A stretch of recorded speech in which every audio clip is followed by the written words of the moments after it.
Hello there my fellow Simrig racers, and today we are diving into rFactor 2. We're going to be checking out the brilliant Next Gen Modding Team's BTCC mod. And do you want to know why? Well, join me on the grid and find out.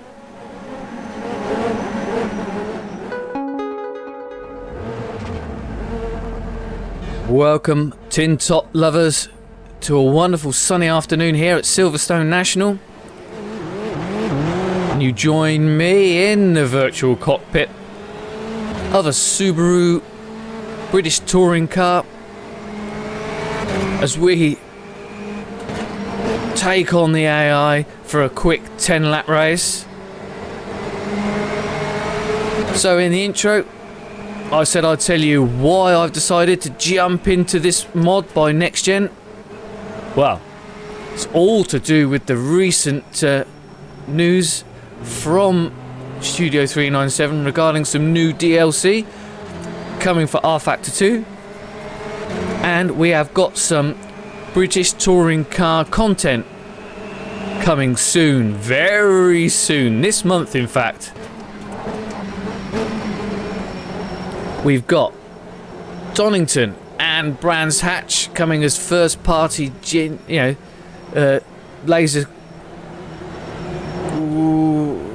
laser scan content,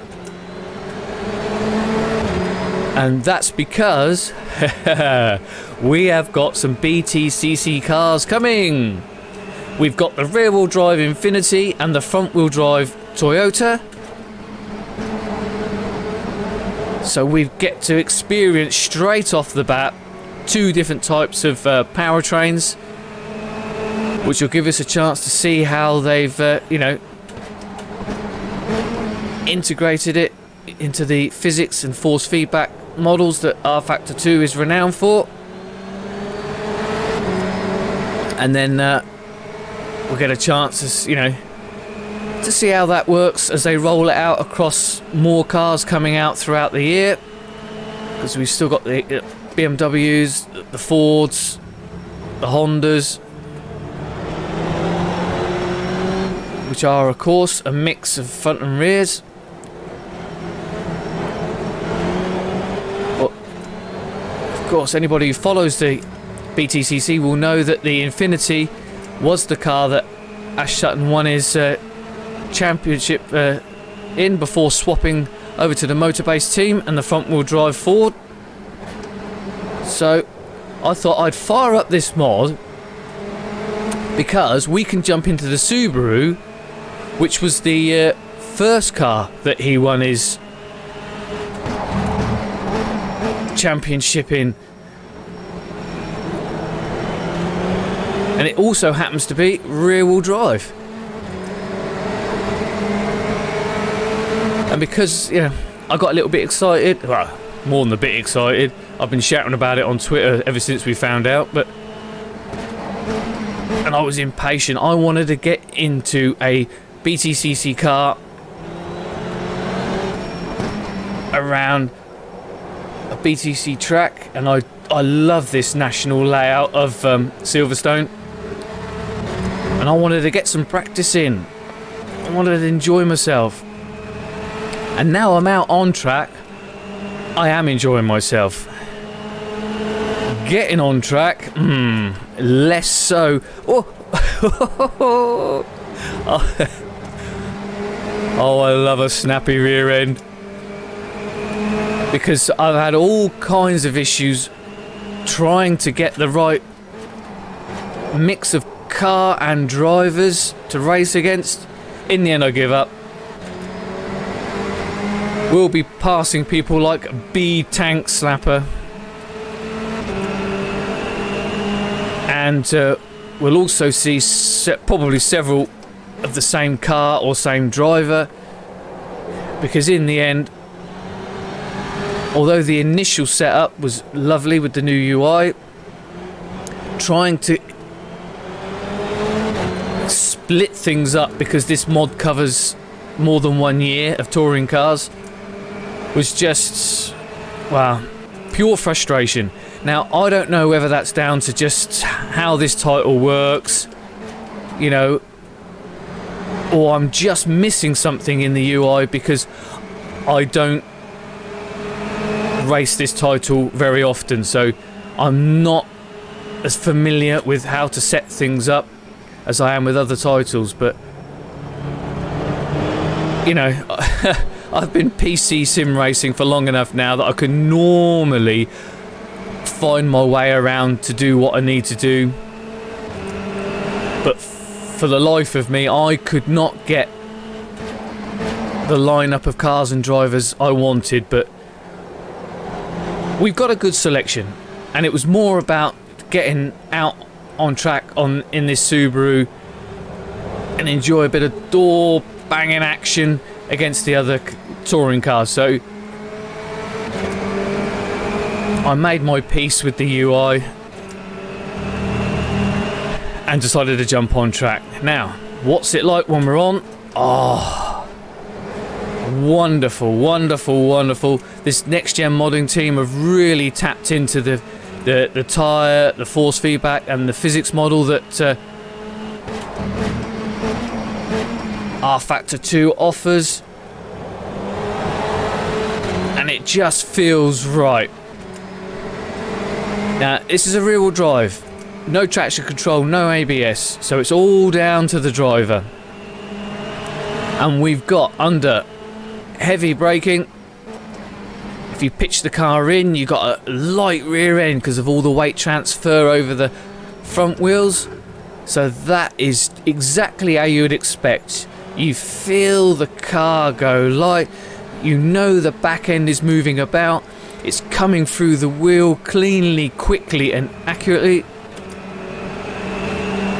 And then, because of the way that rear-wheel drive cars work, we get... oh, there we go. Oh.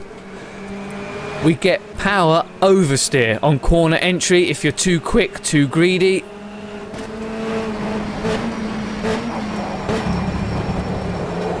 Which is the opposite to what you get with a front-wheel drive car, where you get power understeer, where the car just washes out. So it's doing exactly what you would expect this particular configuration to do. So you know what to expect, when to expect it, and why to expect it.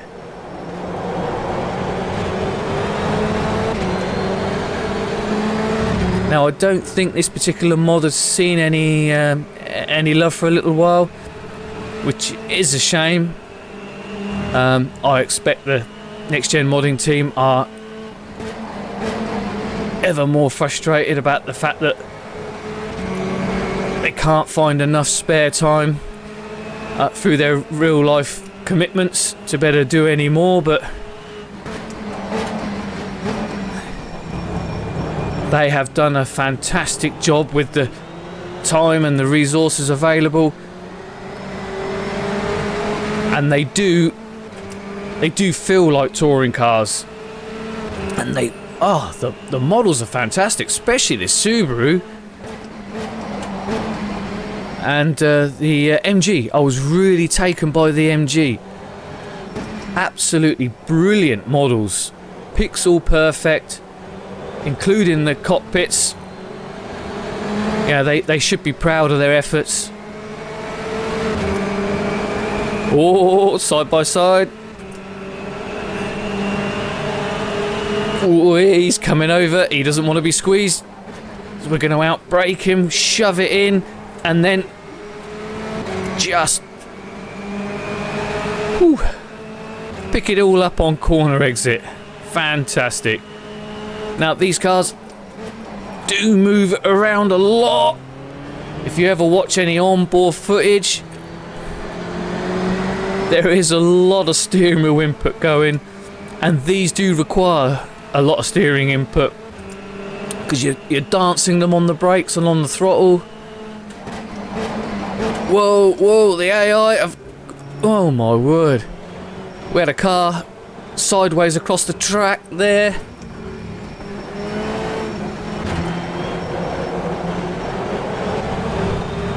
Oh. So as I was saying,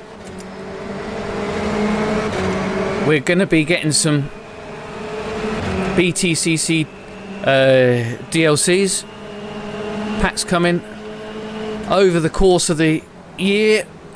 They're going to start off with the 21 spec cars and then bring us to 22 spec cars. Going to be interesting to see how they deal with the hybrids, you know, and the boost buttons that we now have. Let's hope that... Whoa, yeah, the AI are in all kinds of trouble here now. See how they develop that. If they implement it, we don't know yet. You know, there's been a lot of upheaval going on with rFactor 2's parent company, Motorsport Games. They seem to be in some sort of financial trouble. We were going to get a standalone touring car game, which I've been excited about since it was first announced over a year ago.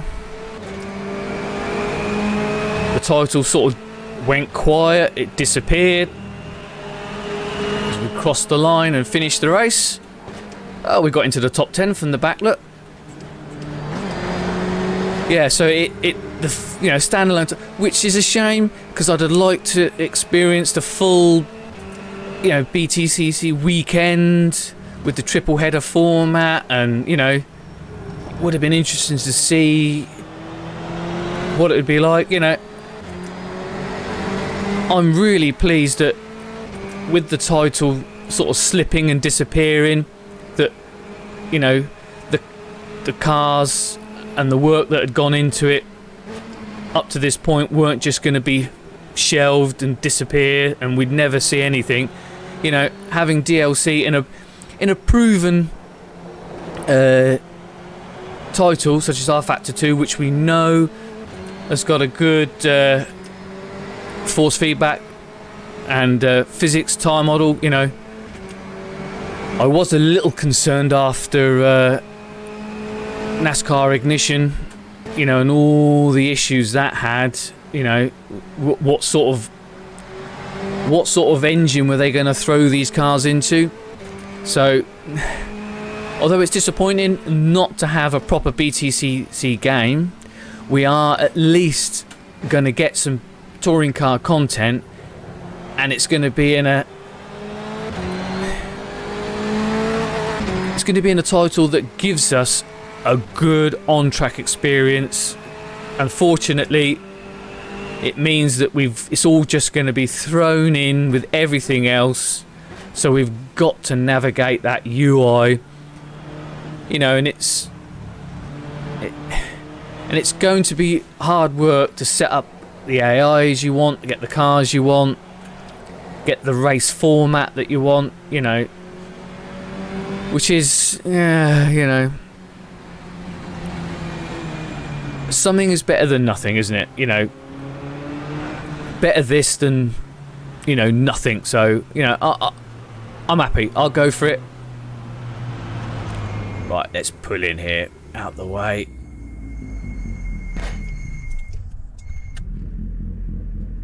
Oh, right. Well, I hope you enjoyed not only this look at this British touring car mod by Next Generation modding team. Links to everything, it's in the Steam Workshop, but I'll leave a link to everything in the description. You can find their Facebook page, you can find the mod in the Steam Workshop. It's well worth checking out. There's some, you know, there's a good selection of cars. They sound great, look great.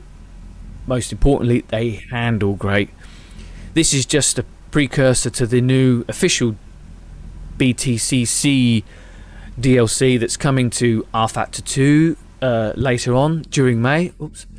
And I just wanted to get stuck in. I wanted to drive some British touring cars, and I wanted to give myself a little bit of a head start and a reference point. Let's see how well the first party content is up against the third party modding content.